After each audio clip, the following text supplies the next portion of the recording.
రెడ్డి కళ్యాణ మంటపానికి సహకరించిన రెడ్డి సోదరులకు అందరికి కూడా నా హృదయపూర్వక శుభాకాంక్షలు.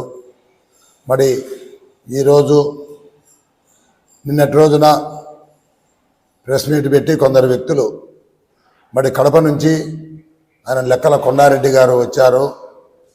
ఆయన మాకు సేల్ టాక్స్ ఆఫీసర్గా ఉండి చాలా నిజాయితీగా పనిచేసిన వ్యక్తి. మరి ఆయన కడప రెడ్డి సేవా సంఘంలో ఆయన ప్రతి ఒక్కటి కూడా బ్యాంకు ద్వారా ట్రాన్సాక్షన్ చేస్తూ చాలా నిజాయితీగా ఆ సంస్థను నడుపుతున్నాడు ఆయన. మరి ఆయనకు తెలుసునో తెలియదో నిన్నటి రోజున వచ్చి మన నాగేశ్వర రెడ్డి గారికి సపోర్ట్ చేయండి, ఆంధ్రప్రదేశ్లోనే ఇది చాలా అభివృద్ధి చెందింది, చాలా కష్టపడినారు, చాలా చందాలు వసూలు చేసినారు అని ఆయన చెప్పడం జరిగింది.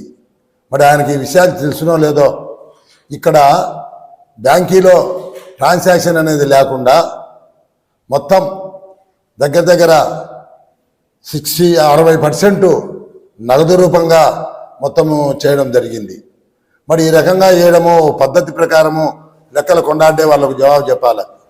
ఒక సంస్థ అనేది ప్రతి ఒక్కటి కూడా బ్యాంకులో వేయాలా అమౌంటు. ఆ అమౌంటు నెక్స్ట్ రోజు వచ్చేసి ఏదైనా ఖర్చులకు వాడినప్పుడు తగిన రసీదు తీసుకొని డ్రా చేయాల్సిన విషయము. మరి ఆయన డాక్టర్గా ఉన్నాడు, ఆయనకు అన్నీ తెలుసు. ఏదన్నా ఒక 10% నగదు మూలకంగా చేస్తే ఏదో చిల్లర ఖర్చులు ఉంటాయి, పర్వాలేదు. కానీ మరి ఈరోజు వాళ్ళు ఏదో కొత్త వాళ్ళు వస్తే తినేదానికి వస్తున్నారంటున్నారు.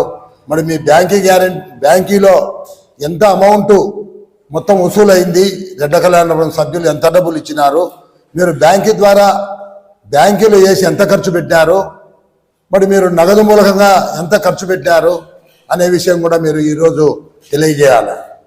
మరి మేము ఈరోజు ప్రచారానికి పోయినప్పుడు ఒక ఆయన 50,000 ఇస్తే నాకు 25,000 రసీదు ఇచ్చినారు, 25,000 వాళ్ళే తినేసినారు అంటున్నారు.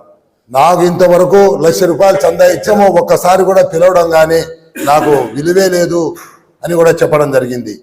మరి మీరు ఈరోజు వచ్చేవాళ్ళు కొత్తగా తినేదానికి వస్తున్నారు అంటున్నారు కదా, మరి మీది కరెక్ట్ ఉందా? బ్యాంక్ ట్రాన్సాక్షన్ మొత్తము మీరు ఎంత అమౌంట్ వచ్చింది, మొత్తం అమౌంట్లో నగదు ఎంత, బ్యాంకులో ఎంత మార్చినారు, ఎంత మీరు నగదు తీసుకున్నారు, అది మీరు ప్రకటించండి. ఎంత బ్యాంకు ద్వారా చేసినారు, మీరు డైరెక్ట్గా ఎంత నగదు తీసుకున్నారు అనేది. తినేది కాదు. ఈరోజు పాత కమిటీకి నేను ఒకటే చెప్తున్నా, సభ్యులందరూ రెడ్డి సేవా సంఘం సభ్యులందరూ ఇది గమనించండి. మొత్తం అవినీతి జరిగింది 20 సంవత్సరాల నుంచి, నిర్మాణ దశ నుంచి ప్రతి ఒక్కటి అవకతవకలు జరిగినాయి, అన్యాయాలు జరిగినాయి, చందాలు ఇచ్చిన వాళ్ళకు గుర్తింపు లేదు. నేను ఒకటే చెప్తున్నా, అందరూ కూడా సహకరించి కందుల మున్రెడ్డి గారికి ఓటేయండి.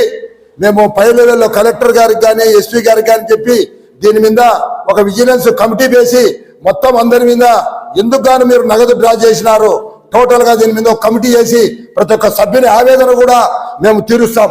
ఎక్కడ పోయినా అని వాళ్ళు అవకతవకలు చేసినారు, వాళ్ళు అన్యాయం చేసినారని ప్రతి ఒక్క సభ్యుడు కూడా మా దృష్టికి చేస్తున్నాడు. మరి సహకరించి ప్రతి ఒక్కరు కందుల మున్రెడ్డి గారిని మీరు గెలిపిస్తే దీని మీద విజిలెన్స్ కమిటీ వేయించి ఈ 21 ఏళ్లలో మరి మీరు ఎంత బ్యాంకు కట్టి బ్యాంకు ద్వారా డ్రా చేసినారు, మీరు ఎంత నగదు వాడినారు, ఆ నగదుకు మీరు సరైన రసీదులు ఉన్నాయా అని ప్రతి ఒక్కటి కూడా మేము ఒక విజిలెన్స్ కమిటీ ద్వారా మొత్తం 21 సంవత్సరంలో జరిగిందంతా విజిలెన్స్ కమిటీ పెట్టి ఎవరెవరు దోషులో వాళ్ళకు శిక్ష పడేదానికి కూడా మేము ముందుండి మేము చేస్తామని ఈ మీడియా సమావేశంలో నేను చెప్తున్నా. అందువల్ల ప్రతి ఒక్కరు కూడా సహకరించి కందుల మున్రెడ్డి గారికి ఓటేసి ఈ అవినీతిని లేకుండా మన చరిత్రలోనే ప్రొద్దుటూరులో రెడ్ల కళ్యాణం అంటే రెడ్లకందరికీ ఒక అవమానకరంగా ఈ 20 ఏళ్ళు మీరు చేసిన విషయం అందరికి కూడా తెలుసు. ఈరోజు రెడ్డి అనేవాడు నిలబడుకొని ధైర్యంగా ఈరోజు కందుల మున్రెడ్డి గారికి ఓటేయండి, మేము ఈ 2 ఏళ్లలో మేము సత్తా చూపించి రెడ్లకు ఒక విలువ గౌరవము చేస్తామని ఈ సభాపూర్వకంగా నేను ఈ మీడియా సందర్భంగా నేను తెలియజేస్తున్నా.